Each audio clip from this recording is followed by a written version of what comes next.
Test, test, 1, 2. Going live.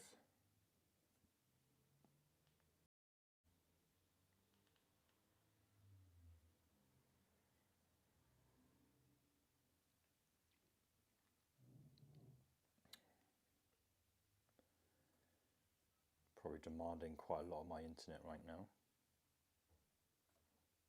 There we go. All is well. All is well, hopefully. Try and reduce some of this stuff. I think we can close a lot of this down. Internet isn't great here in South Africa, though it's all right. It's all right. Right. I think we're good. I'm hoping we're streaming. And I think we're live. Let's record this as well. Cool. So this is the first time I've ever done anything like this. I think I did a review last year or something in text format, or I'm not too sure. Take that out. But alas, here we are. I think it's really good. Obviously, not only myself, because I want to look back at the year. I think it's important to do that, but also looking forward.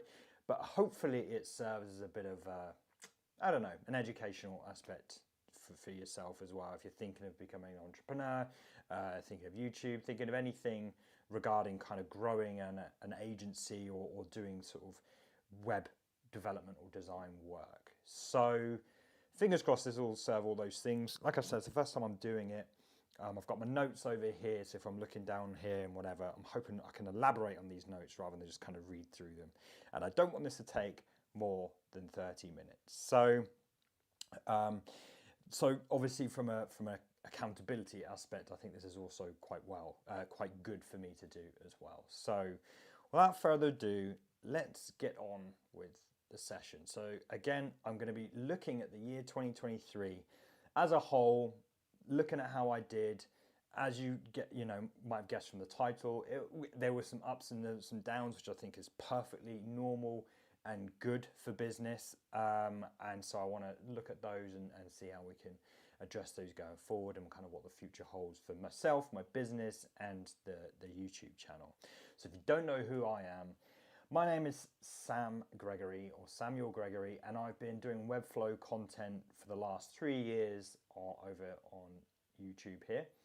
And I also run my own agency called Jupiter in the Draft, and we kind of, I mean, it's gone through different motions as normal businesses do, but right now as it stands, that we build highly interactive, highly experiential websites for the industries that I call interactive and immersive technologies.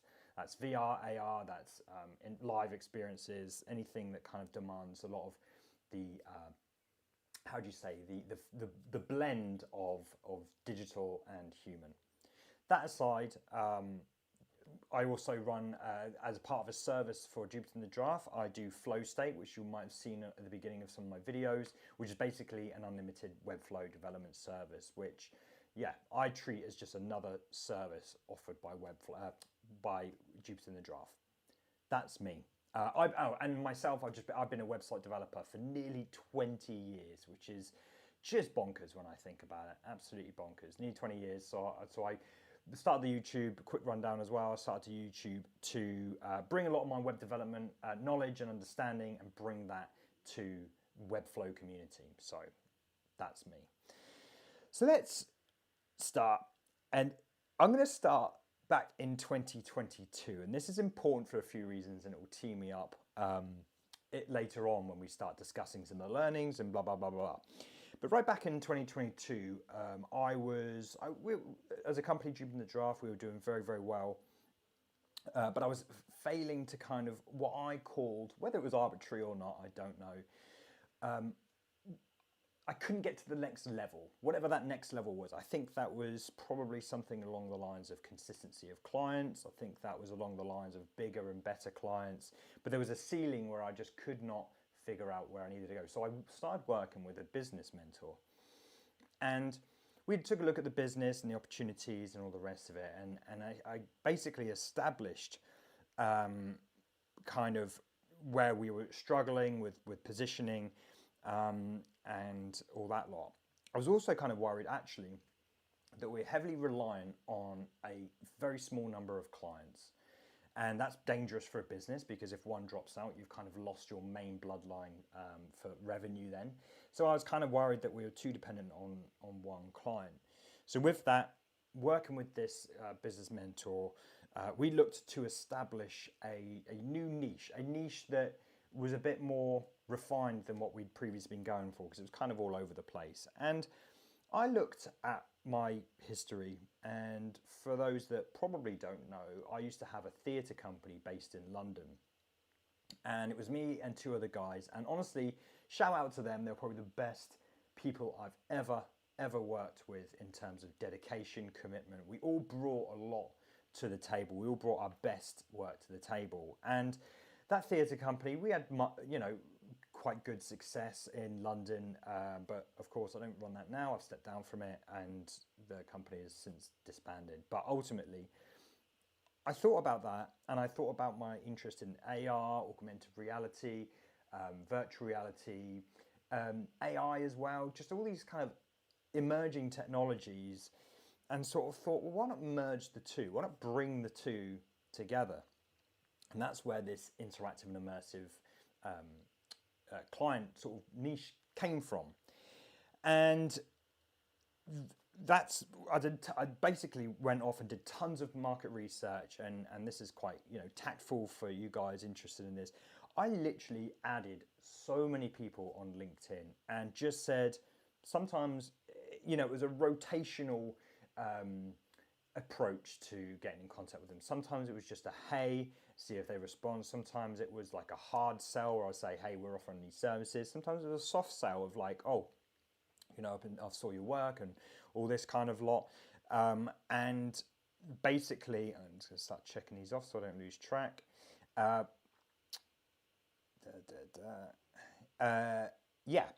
Speaking to a whole bunch of people, and again, this is crucial. And I sort of gave myself a year to think, right, let's see how I get on with this new niche. It was something I'm passionate about, something I knew about, just didn't know whether there was an actual need in the market, and kind of continued that and was mindful of that because I always knew we could do work, I could build websites and all that lot, but I just did not know whether this niche was one that had money basically. So I went forward with that, updated the website copy, updated the website and all the rest of it. And like I say, decided to give it a year. That was 2022, about January 2022, something like this. Or maybe even later, I'm not too sure. And then mid-2022, I decided to go traveling. And if you didn't know, I'm currently in South Africa right now. And I've been traveling I actually started traveling before COVID, and then COVID happened, and now I picked it back up again as of October last year. And obviously being mindful whether this is going to impact the business, impact my clients, impact the work, still mindful of that, but it was just something I felt like I needed to do. Things were stagnant in London where I was living, and decided to go traveling basically and continue with the plan of establishing this niche, because so far it's just been a lot of conversations and a few little jobs here and there, kind of working through 2022. So that's 2022. And now we get to the beginning of January 2023. And work was a bit slow at this point, as it normally is during Christmas, especially during this week now. We'll get into it, but it's been very, very busy this December. But during the Christmas time, it's very slow. There's not really people doing stuff. And I actually decided, you know what, I'm going to build an app. And I built a web app with a friend who had designed this gratification journal or gratitude journal in physical format, which she's selling on Amazon. And I decided, well, I can just turn that into an app. and I really wanted to learn about SaaS and what it takes to build an app from the ground up, and what it takes to build a startup. So during the Christmas week, built that and actually got it ready for probably about early January, something like that, and actually launched it to pretty good success actually. I'm not sure where it stands at the moment, but that's beside the point. That's what I did during that time. But really, the year started off really strong, and I got my first big client of the year. It was a really big client, and it was also a very interesting website as well. And it was interactive. I had animations. It wasn't in Webflow. It was something we built in Next because it needed more than what Webflow could offer. But it was a pretty cool website. Fortunately, it wasn't in the niche of like immersive technology, but it was a good start. I was feeling really good about 2023. And then basically after that, delivered it, everything was fine. Just work took an absolute nosedive. Not going to beat around the bush. Nothing came in for February, March, April, or May at all. And I remember being in a few different countries at the time. I think the majority of it, I remember being in Hungary, in Budapest. And there was no work. I got a few little jobs here and there, like little kind of like, I don't know, a few £100 here, help with a bit of JavaScript there, something like that. Something to keep me going, and also with the runway that the big job from January and kind of early February gave me.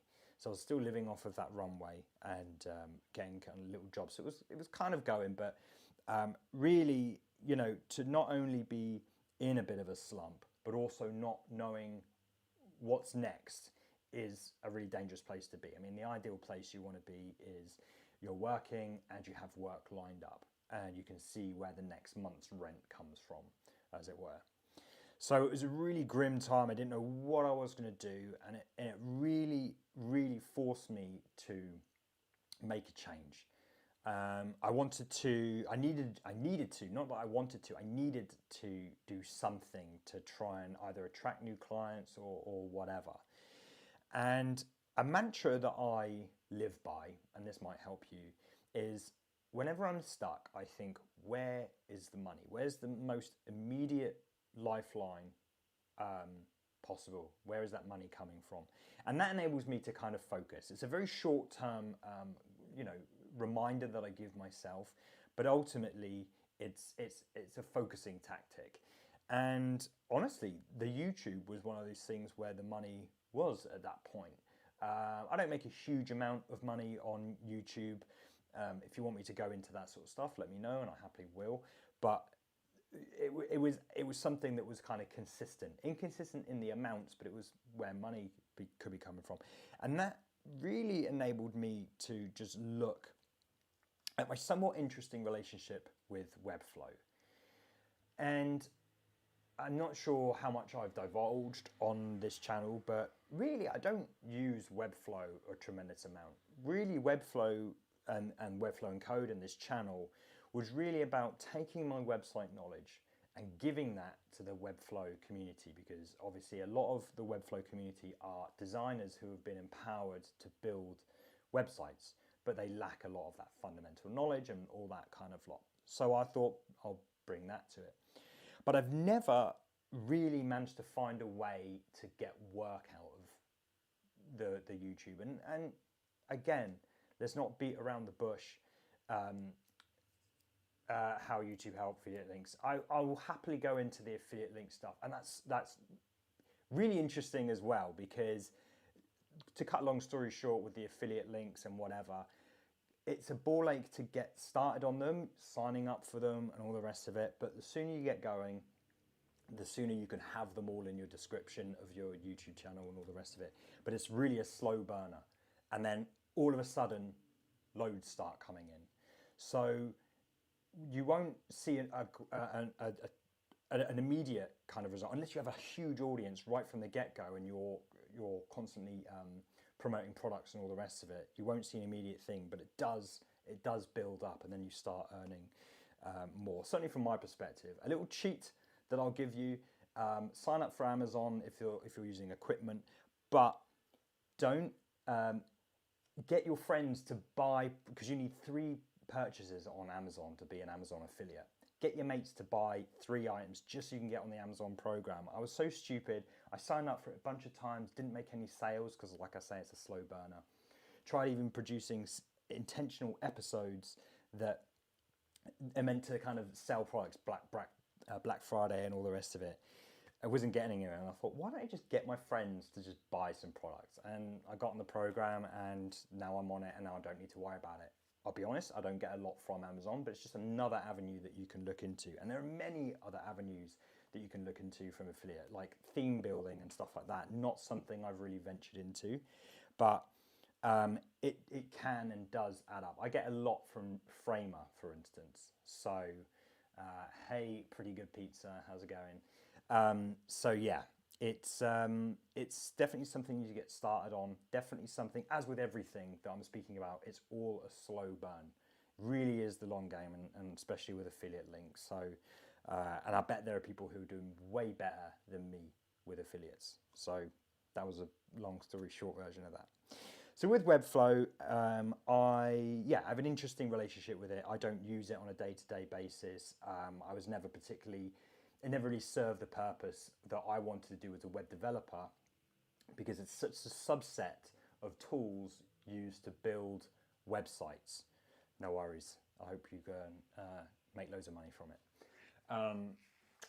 But I always knew that I had a developing community that I taking advantage of is a horrible way to put it, but it's really the only words that are coming out. Just utilize the community that I'm building, because again, without anyone who's producing stuff on YouTube, to keep producing that stuff, these free tutorials, I need some way to make it worth my while to earn money from it. As with anything to do with business, it's fine to get into YouTube and have fun with it and enjoy it, but there becomes a point where it's like you're spending so many hours writing, recording, editing your episodes. There needs to be some sort of bloodline of money coming through. But I've really struggled to think, right, I've got Webflow on my YouTube, but I'm not making any clients, not producing any clients from it. And I sat down and really thought about that. Simultaneously, the Design Joy subscription service was kind of coming into play. And you can imagine I was worried about a lot of things, and so I was just kind of clutching at all these potentials. And I sort of wanted to get a piece of that pie, and thought, well, how can I do it? And it would be crazy to offer pure web development under an unlimited subscription model, because with web development, and I mean code now, there are so many variables that come from any project. What CMS you're going to use, what tech stack you're going to use, what coding language you're going to use, where you're going to host it, and there are so many variables that it didn't seem feasible that I could offer any sort of unlimited subscription to coding. Whereas I thought, well, Webflow actually is a confined space where there are only so many variables that go into building a website. And then I landed on flow state, and I swear to God, I didn't see anyone doing this. I know it's pretty popular right now. Obviously, I saw Design Joy, who kind of offers it as a bolt-on to his design services, but I didn't see anyone doing it in the Webflow thing. So I launched Flow State, and I thought it'd be a really cool idea. Created the website and did all that because I was really excited by that. And I thought, well, there's the logic then. There's the through line to the content I'm producing on Webflow, on YouTube, and then supporting those people who go to my tutorials and can't quite get it, or just need some help on all the rest of it. And I don't want to divulge too much into this, but I get a lot of people commenting on that and saying, I just want some help with JavaScript, or I just need this little. Don't get me wrong, there's no harm in asking me if you need that sort of help. I'm absolutely perfectly okay to accept that kind of project if the budget is right and all the rest of it. But Flow State really isn't for that. It's really built for a retainer-like service where you constantly need Webflow work. You've got a big website and you yourself aren't working for it. So And if that's not you, then flow state isn't the service for you. But do reach out and at least ask. There's no harm in asking. Anyway, so I felt like I was starting to tie those two together a bit more with regards to developing something that was trendy and also can utilize the fact that I was producing content on YouTube through all this time. The other aspect of it is I love all things AI, VR, and all the rest of it. And I actually built I had an idea for a second app, a SaaS product that I thought I could sell. And so I built this tool called TubeSquid. And basically, you know, one of the laborious things about making YouTube videos is that you've got to come up with a title and description and timestamps and all the rest of it. And I thought I could probably use AI to do a lot of that stuff. And the issue is a lot of services, you need to describe the video for it to give you a title or the rest of it. Whereas my idea was, well, why don't I download the video, transcribe it, and use that transcription to generate the titles and stuff. And TubeSquid was born, and I literally didn't sleep for like 2 weeks, built it using ChatGPT, because that was obviously really trendy at the time, super easy to use as well. And again, I put that up for sale. Going back to that slow burner, it was a slow burner, but we got there eventually, and I'll get into that. But that was another thing I tried to utilize, this frantic time of like, where am I going to get my next paycheck from?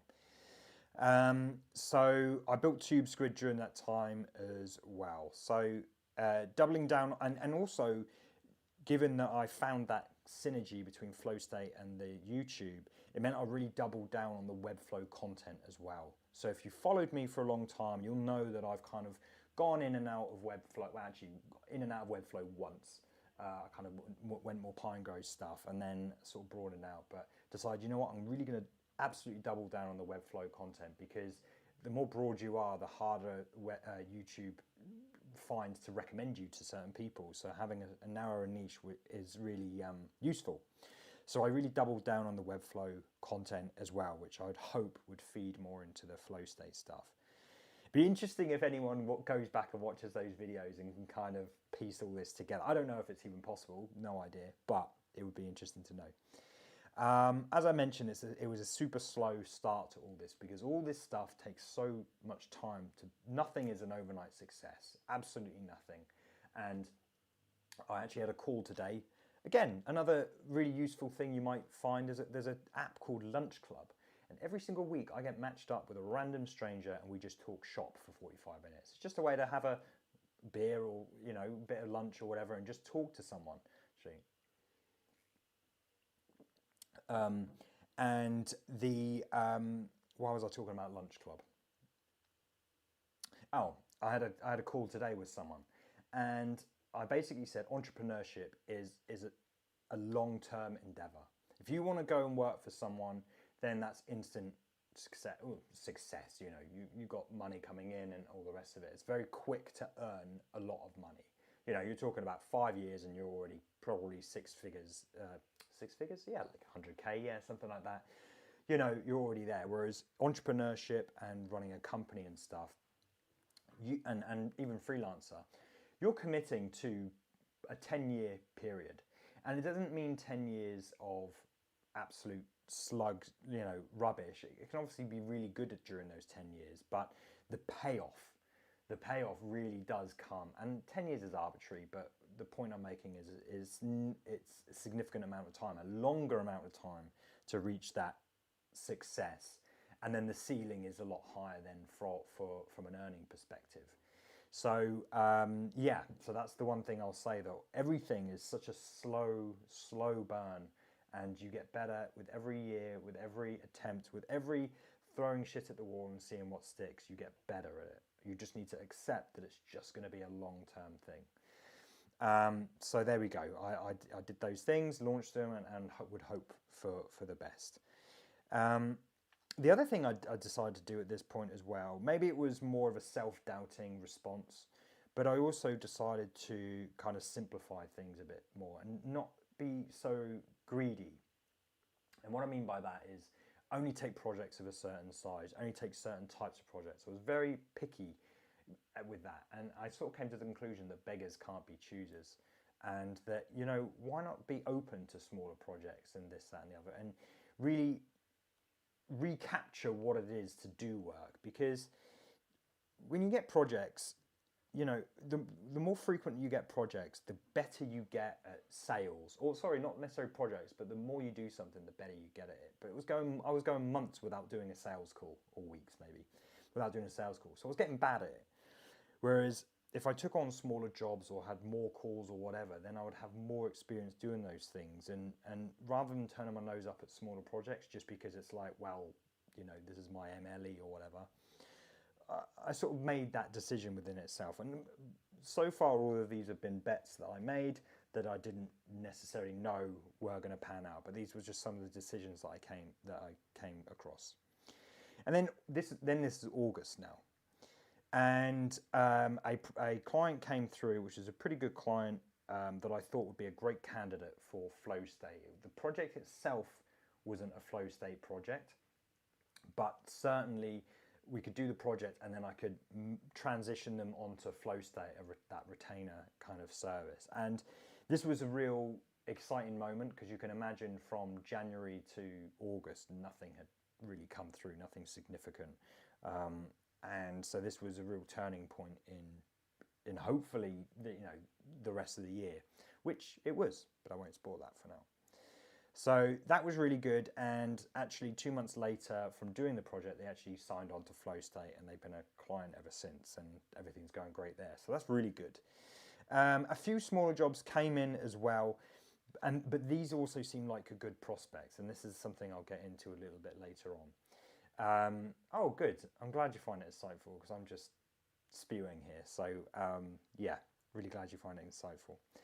So a few smaller projects came in, but I thought that they could be bigger. And like I say, I think we'll get into this a little bit later on, but I accepted these smaller projects because it was a commitment I made to myself of simplifying things and all the rest of it. But things were starting to look a little bit better during the summertime of 2023.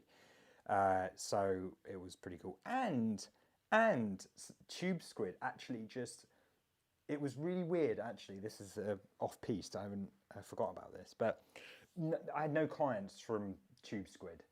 For those who just joined, Tube Squid was an AI application that I hand-built, and you could pay a subscription to it.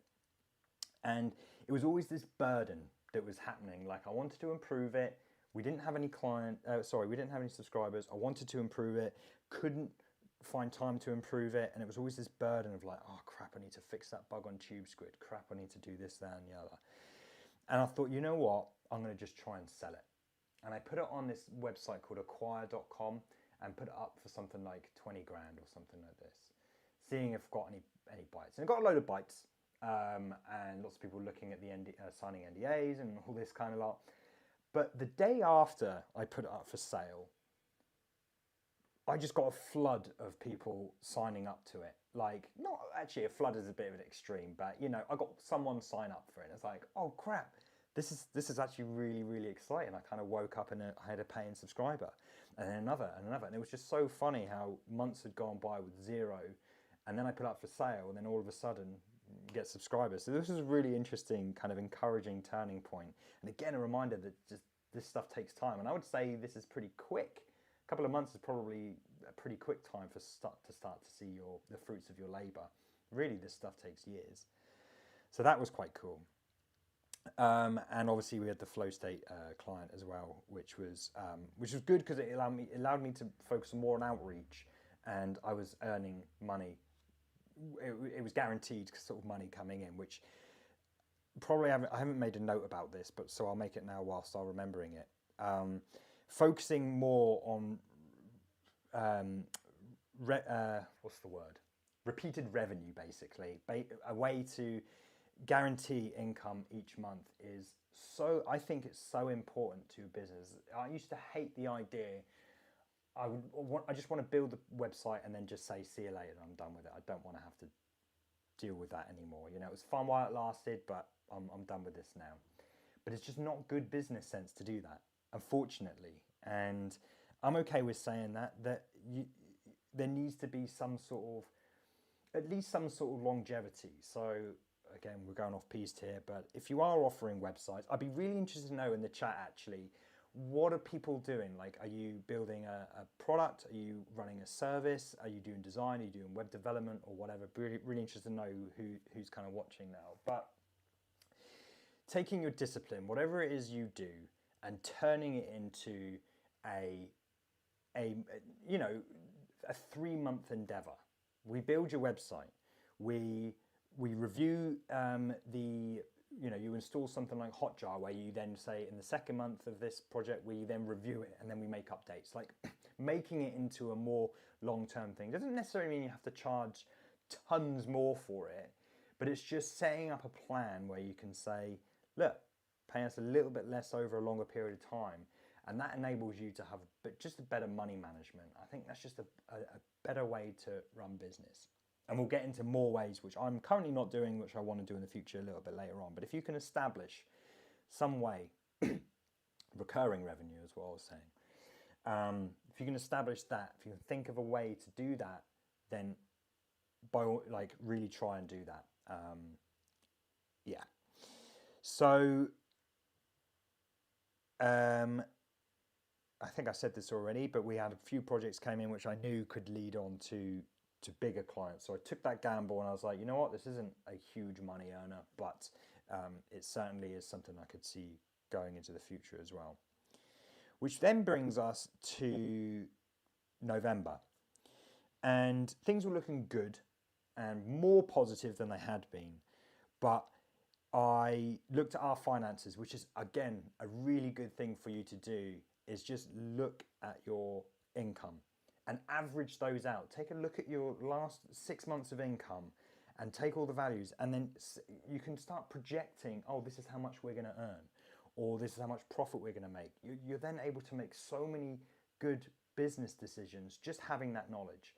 Just do that exercise and just see what ideas come into your head, because, again, looking at my profits the last year, or last few years, sorry, now allows me to think about how much money do I feasibly have lying around to hire someone, as an example, or how much money do I have to pay myself more, as an example. I feel like it empowers you to just know what's happening with your money and what's happening over time, whether you're losing money, whether you're gaining money. It just allows you to so much more flexibility. So it can be a bit boring, but it's certainly a useful exercise. I am more, Omkar says, I am more focused towards development, but I agree. Having recurring revenue is absolutely important. Got a few clients who are returning, but my main focus in the next few quarters will be to have around 3 or 4. Now, it's interesting because, and correct me if I'm wrong, but returning clients is different than a retainer. So a retainer is contractually obligated to honor your services over a duration of time, whereas clients coming back, I mean, it might be a retainer, you tell me, but certainly getting contractual obligations for someone to pay for over a duration of time just helps you out. It removes just so much cognitive overload that allows you to focus on other things, just to say, well, we know we're getting $3,000 over the next 3 months. It might not be a lot, but it just means you're less worried about that, and it just empowers you to make more decisions. But yeah, super nice to get engagement from you guys on the chat. So I looked at my money November time, and even though I'm talking like it was all sunshine and roses by summertime, it was, and this is August, by the way. I say that because I'm in South Africa and it's summertime here, but it's winter time in the UK. But being globally cognizant, of course. So looking at my finances, we were still on track to be one of the lowest earning years since my company started, which is crazy to think that even if it was going to be lower than my first year of offering web development services. And I mean, there was a lot of hustle in the beginning, but certainly it was a wake-up call that I needed to be like, right, well, not a wake-up call. Again, it was empowering to know where to set my expectations and start making some sort of preparations for or against that inevitability. So it wasn't looking so great. It was looking promising, but it wasn't looking great from a financial perspective. So that was just something in my mind. And again, Lunch Club came to the rescue at one point. and I spoke to a business development manager because I was thinking of hiring business development, someone to actually go out and get work for me. And I spoke to a few friends, and really it's a long-term endeavor. Long story short on that, by the way, it's a long-term endeavor to kind of teach someone about your business and have them look for work for you, you know. So it wasn't like a quick fix. It wasn't like I could hire a web developer to come and just build a website. Like, that's a very short turnaround. This is really a long-term thing. But she flipped the script a little bit on me, and I mentioned this in a podcast I did, the Webflow podcast I did with Jack Redley. Shout out to Jack; he's been great for me. And she told me to, on a lunch club call, she told me to look inwards. Okay, this is another probably a useful thing for you. So when you've got your company and you're constantly looking, where's the next client come from? Where's the next client coming from? And you're looking on LinkedIn, you're looking on Twitter, you're producing stuff on YouTube, you're writing articles, wherever. You're trying to find where the next client was. And she said, look, I'm paraphrasing a little bit, but she was essentially like, look inwards. It's so much more cost efficient, cheaper, to nurture your current existing clients than it is to go out and look for new clients, from the time perspective and everything involved in going out and looking for new clients. So why not look at your existing clients? She says she often goes out for coffee with their previous clients to maintain that friendship, to build a friendship. Check in with them, email them, and it might feel icky at first, but I think once your personality becomes, like, I've been told by friends and all the rest of it, like, I've got a very approachable personality, and I hope that comes across on camera. I always wonder whether that does, but very approachable. I make people smile and all the rest of it, and I think that comes through just talking with people and kind of getting past that sticky period of being forced. And it is genuine. Like, I genuinely want to know how's the last month been for you. Did you enjoy Christmas? Did you enjoy the summer? Whatever. Just nurturing your existing clients and kind of not forgetting, but just be less reliant on the next new client, new business. And obviously this means if you need to have clients to be able to do this with, you need to have existing clients to do this with. But it was a light bulb moment for me to be like, yeah. And looking back, and actually forgot to mention this, there was a client that came through that was a fairly big project, but it wasn't huge amounts of money. But I knew that it could turn into a bigger project down in. So I took the gamble and did the smaller project. But I thought back to that project that came in around September time, and I thought, yeah, that's exactly how I got that piece of work. I just checked in with an old client, and it wasn't even, yeah, it was to look for work. I said, I was honest, and I said, hey, I won't say his name on this, just interested to know if you know anyone who needs a website or something to that effect. Really, really open and honest. We have a friendship. We've had drinks together. We've hung out together. So I could be a bit more candid with him. But ultimately, it was a straightforward ask, and actually, it turned out to be a piece of work. And so I thought about her advice. I thought about where the last big project came from, which was an internally facing client, or I call it internal client. And that's where it came from. So it kind of like, oh yeah, that was really quick, really easy. It took one message. There's no trust. There's no all this messiness. So again, long story short, is think about your current. How can you nurture your existing and current clients? How can you become a friend to them? Because they'd much rather work with a friend than a brand new stranger. Checking in to see how their website is, assuming that people who are watching this are building websites or designing websites. Check how the website's doing. Do they know someone? All that kind of lot. Rather than going and looking out for new clients all the time. You absolutely need to do that, but it's not the be all and end all, and it's certainly not the most cost effective way. So yeah, thinking back, and this then meant that I just had a huge outreach. Granted, I focused my outreach based on my previous project. So I was like, well, that previous project was, the website is called Flex by Grosvenor, actually. It's a real estate company. And I thought, okay, I'm going to reach out to a bunch of real estate companies, and I won't bore you with details. Nothing really came of that, but it was certainly an exercise of like, we'll use that as a previous as a fairly recent example, or launching leveraging a launching pad for conversation at the very least. But did a whole bunch of outreach based on that as well. So again, looking outwards and also looking inwards as well, looking at those inward clients. And this is where it starts to get really weird, because we are in end of November, maybe, yeah, end of November, like last month. And two big jobs came through. One, I approached someone on LinkedIn. Another one, I got a message from. Strangely, if you've been here from the beginning, I told the story about how I established a new niche, and I did a whole bunch of conversations back in 2021, 2022. Started speaking to a whole bunch of people in this new immersive tech niche. For some reason, those conversations, those ads that I had on LinkedIn, just came good at a random time. I don't know why, but they came around. And again, just alluding to this idea that it's such a long-term thing, really is a long-term thing, some of these tactics you do.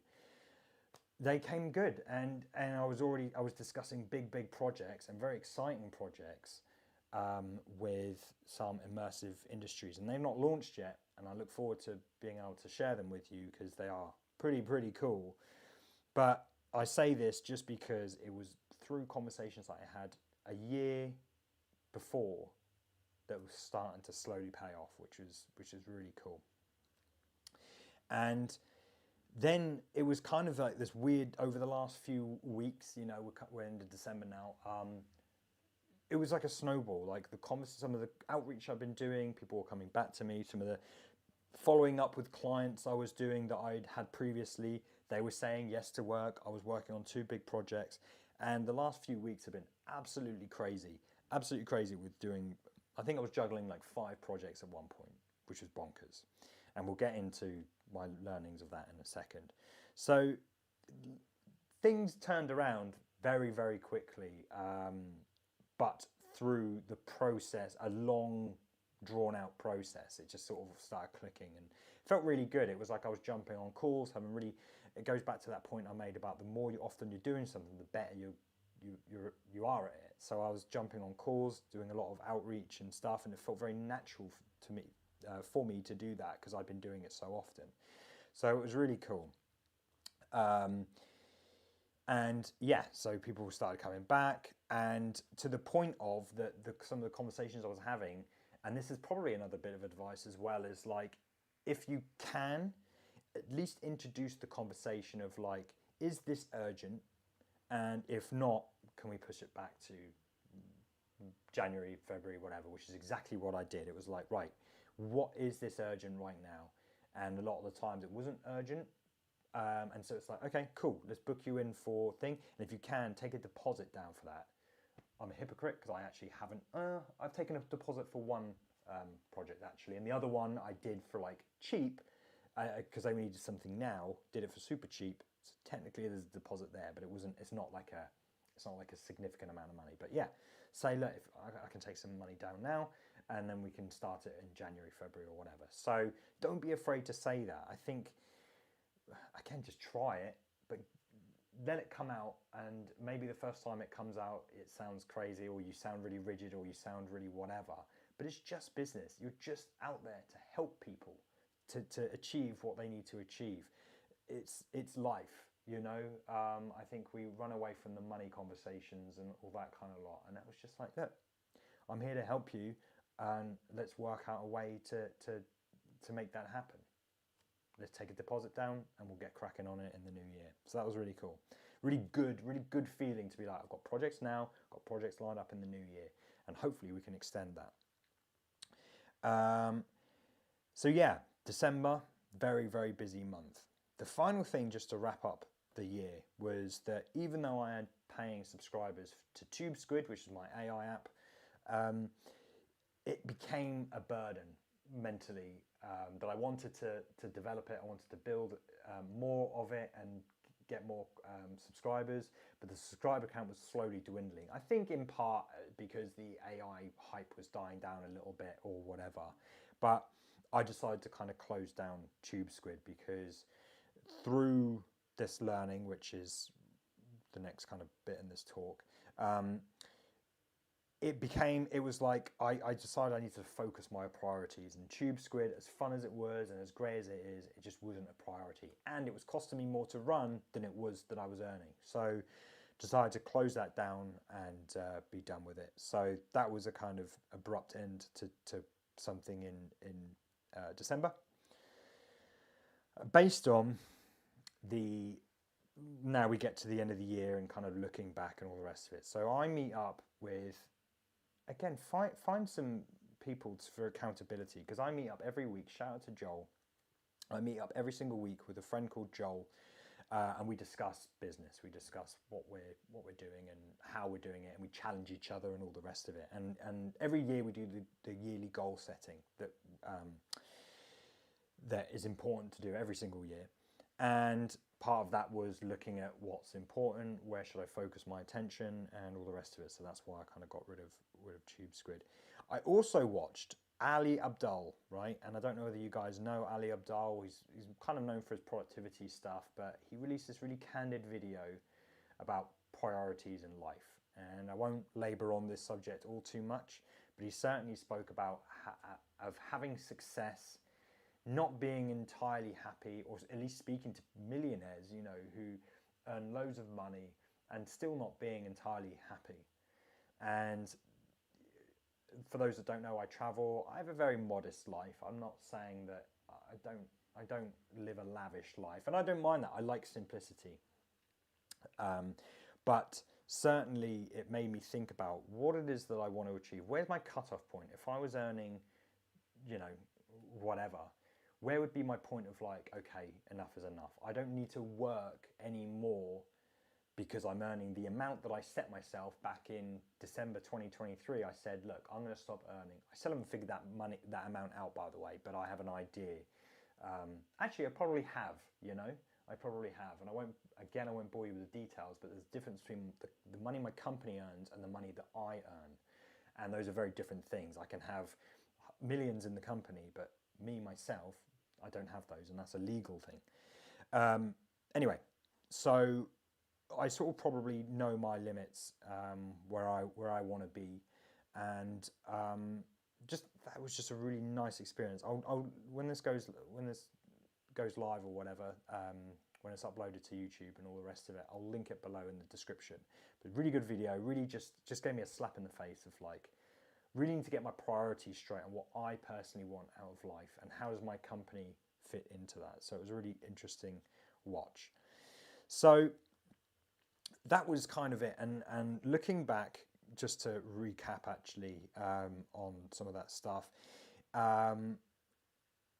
Well, actually, the first thing to say is that whilst some of the stuff I did early on in the year and the changes I made early on in the year are starting to pay off, I won't say that's it, they're done, I succeeded on that. I think it's yet to be seen. I think I'll be more comfortable in a couple of months to say, yes, that paid off, but it's yet to be seen. And even going back to the fact that at one point it was looking like our lowest earning year to date, it's still pretty low. But again, you can tell probably by my optimism here that it doesn't really matter, because one, my profit margins are higher. So that's the other thing. And two, I just feel better about the future generally. So I am proud of the decisions that I made. I think they were sensible decisions because they seem to be paying off right now. Not touch wood. But I managed to reduce the dependencies on like just a couple of clients. We've really diversified the number of clients that I serve as well, which was one of the pain points that I tried to solve. Entering a new niche, again, that seems to be paying off. And when these new websites launch, I'm hoping to bring that into my outreach and say, hey, we've done this for the X client. Can we do the same for you? Blah, blah, blah. Going back to YouTube, because I doubled down on the Webflow stuff. That I'm seeing a lot of progress there. The subscribers, because it baffles me that my YouTube channel has had a pretty slow growth. It doesn't baffle me actually, but it's not something that escaped me, that my YouTube channel has grown fairly slowly. But given that, and I still want to do a little comparison of the years, but I feel like since doubling down on the Webflow and narrowing what I talk about, my subscriber count and my revenue from YouTube has grown, which is really cool to see. And interestingly, by doubling down on Webflows allow me to diversify a little bit. And you'll notice on the channel that I talk about Framer, talk about no-code tools, and all this sort of lot. But I felt like I probably needed to establish something with Webflow before I'm able to then expand. I think thinking now, it's to do with the fact that I'm saying, hey, here's Framer, but here's how it compares to Webflow, or this is how Web Studio compares to Webflow, and stuff like that. So there's a loose a link with Webflow somewhat, and that's allowed me then now to talk solely about Framer. So anyway, that was just a quick assessment there. So yeah, really happy with where the channel is right now.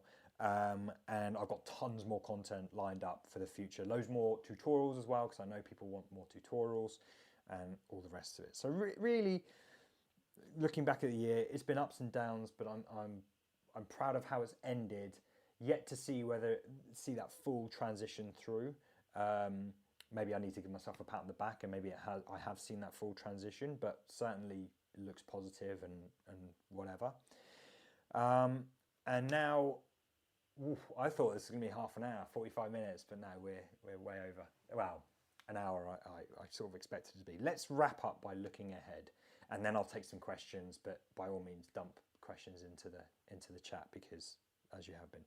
So I'm interested to see what happens and how I utilize the projects we're about to launch, like doing some internal marketing, external marketing, and really trying to carry this momentum through that's been happening over literally December. Like, we're literally talking about December here, which shows you how quickly this stuff can just turn around. Keep this momentum up, keep this feeling of like outreach, this confidence in outreach, the manner in which I'm doing outreach, keeping all that momentum up, but off the back of some really interesting projects that really are about the niche that I wanted to pursue. Given that I was personally juggling 5 projects at one point, and I'm still juggling those projects, I definitely want to be hiring some creative Webflow developers. So that is a bit of a shout out right now. If you are a creative Webflow developer, I'm looking to not hire full-time, but certainly have my go-to person to sort of help me grow this company, basically, because I've decided through watching Ali Abdaal's video that to fulfill my own personal goals, I need to grow my company and need to increase the money that I'm earning a bit more. So, and to do that, a company needs to scale, needs to be able to scale. You need to have systematized processes. You need to have people working for you. It's don't need to have people working for you, but you definitely need to have like sort of systematized, repeatable processes, just so your cognitive, I keep saying cognitive, just so you're not overloaded mentally on stuff that you can just say, hey, I don't know how to do something, but you can follow a checklist so you don't need to think. That enables your brain to focus on more important things, right? So hiring Webflow developers and systematizing, scaling, and documenting our processes so that I can scale the company a little bit more, a lot more, whatever happens to it, but taking baby steps to do that. So again, I mentioned it's still not looking like it's our most lucrative year, but our profits are up. And it's certainly a hell of a lot better than it looked like when I first looked at them in November. So that's really good. Let's just quickly look through this list of things. So that's it, I think. All I'm going to say at this point is, as a disclaimer,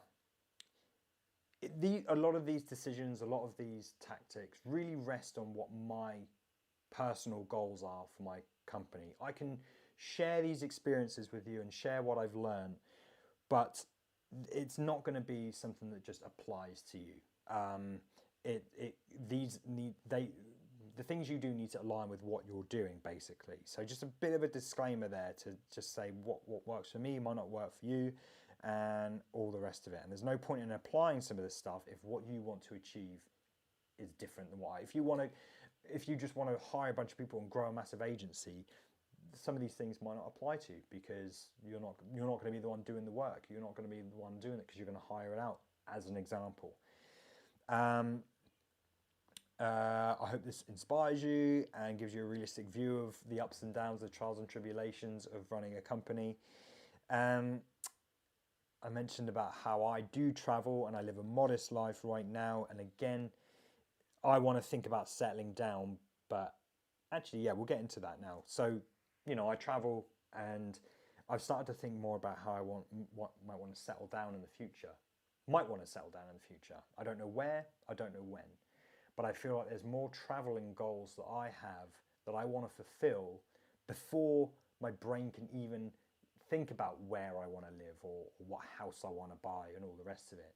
So I decided that, you know what, I'm going to have my travel list of places that I absolutely want to go see, recommendations welcome, that I want to fulfill before I'm going to settle down. But for sure, even the tiniest little inkling that I want to settle down or buy a house, more specifically, actually, I don't know whether I want to stop traveling, but even the fact that I've got an inkling about that means that I need to grow this company. And that's where this idea of systematizing and hiring people came from, that there's a whiff of something that I need more money for, basically. So there's that. Need to do more traveling, bring in money, and in turn earn me money. So I hope that was helpful. Like, you've got a wicked comprehension of quite a bit on the front end side of site development. Is there a reason you are sticking within the GUI base in many cases in low code space? Interesting question. So I'm not sure when you joined, Robert, but I had the YouTube. I created the YouTube because I was super interested in building websites, and I'd been doing so for 15 years at this point. But I knew it was a marketing decision in some ways to say, look, there's a bunch of designers who are using Webflow. Let me help them understand the web more. And I thought I could bridge that gap. I was not using Webflow on a day-to-day basis. I was coding websites still, right? And so that's kind of, I mean, it's turned around now because I made the connection, I made the distinction between, well, I've got this YouTube channel, how do I turn that into, or how do I have a through line to earn money from it more than just AdSense or whatever. So that's when I introduced Flow State and I started to do more Webflow development work. So it was literally through trying to make those two work that I use Webflow.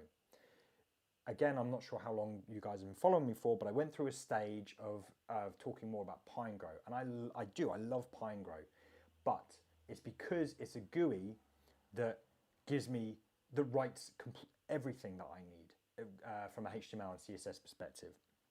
It writes everything that I need. Webflow doesn't write everything I need. So what Pinegrow is more of a GUI counterpart that's more beneficial to someone like me than Webflow. Webflow tends to kind of slow me down, depending on the project, like I'll pick and choose. So I use Pinegrow in most cases to speed up my process for building static marketing websites. That's really, really important. Static marketing websites and Webflow, WordPress websites. Same with Webflow. They need you, their primary target is to build static marketing websites. The moment something becomes more interactive, that becomes more of an app-like experience, I'll turn to code. And there is no GUI for that. Pinegrow have kind of offered a view service, but there's no GUI for that. So it's just understanding the project and then deciding, well, what kind of project is this and what's going to help speed things up. No, that's all good. That's all good that you missed it. Versus headless, more enterprise offerings that up the ceiling a bit. Let me interpret that.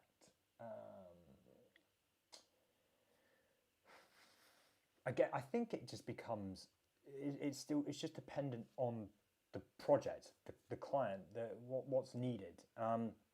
If I can get away with a no-code solution, if it's a really simple website, marketing website, then I'll use no code. And if the requirements of the project are not so crazy, then I'll just use a no code solution. As for something like headless, I'm going to be honest with you. I'm probably so out of the loop on. I can't think why headless is a good solution right now. Like, again, talk to me in a week, and when I've thought about it, I don't know, things might be different. But some of these no-code solutions give you so much out of the box that I can't think of. Headless just offers a lot of complexity outside of enterprise level clients who, rightly or wrongly, want you to code up a. Yeah, I hope that answers your question. I mean, I always talk about these tools in my tool belt, and having a no-code, having no-code tools as well as coding just enables me to look at projects and just pick the right tool for the right job. Let me know if that was that at least answers some of your question. There's a bit of delay, so I'm just talking and waffling now until I see any more comments come in. Any questions as well, just kind of on the business side of things, because I know you know, I do a lot of tutorials and stuff on no code and low code, but this was really an exploration of the business side of all that sort of stuff. All good, appreciate the answer. Sweet.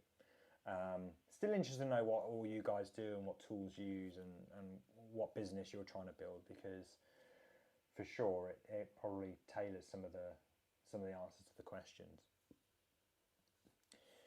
But if there's no more questions coming in, I might wrap up. Cool, I'm going to talk slowly, and if more questions come in, I'll answer them. But what I'll say is, thank you for tuning in. Thank you, chat, for engaging. It's been great. It seems like it's been useful, sharing some thoughts. I am,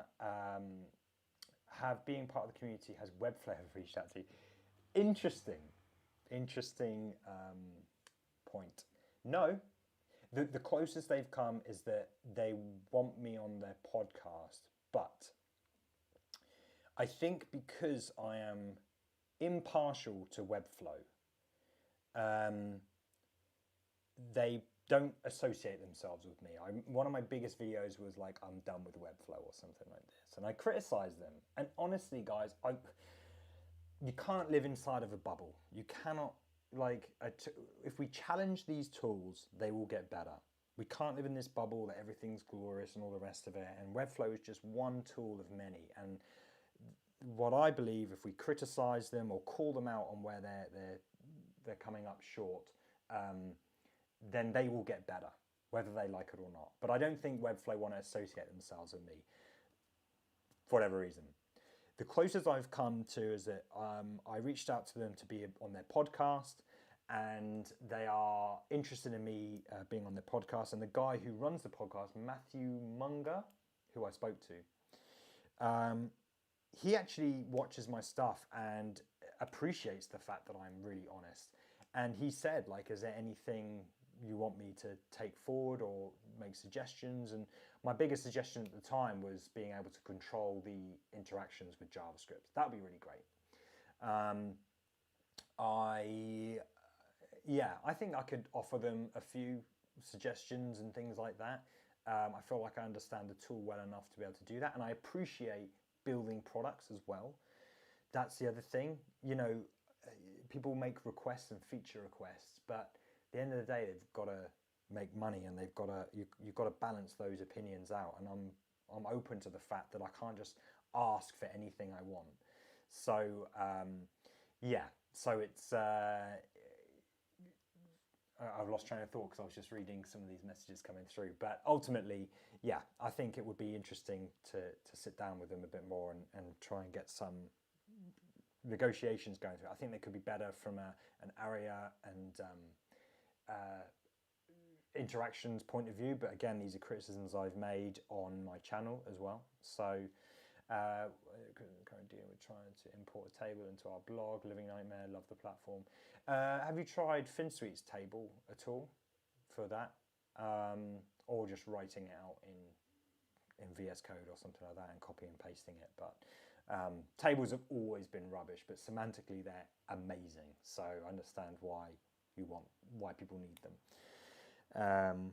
But yeah, I don't know what my relationship with Webflow is and why they haven't reached out, because I've been producing content on Webflow for the last like 3-4 years. But I think it's because I'm critical, because I'm just open and honest about where they fall short and where they're great. I know where they're great and I know where they're not so great. So yeah, either way, I'm happy making content. I'm more happy helping you guys build better websites from that perspective rather than Webflow themselves. So, right, I think I'm going to wrap it up there, one and all, for the time being. So yeah, from a business perspective, I really hope this was somewhat inspiring or helpful or gives you some sort of context. I'm not sure how many more tutorials or whatever I'm going to be producing on business, because I kind of keep all that side of things hidden. I thought this was good from a once a year type of thing. I look forward to doing it again next year, particularly as the engagement's been great. And I really hope everyone has an amazing 2024. I'm really optimistic about my own, what's happening with me. And I'm not one for New Year's resolutions and stuff, but why not take a moment just to say, right, let's approach things differently. Why not refresh my brain and approach the new year with a different mindset? So I'd encourage you to do the same thing. I encourage you to look back, what worked, what didn't work, and make provisions looking forward whilst looking at your finances. Just look at an average amount of money you've earned and establish what you've got to play with, if anything at all. So until next time,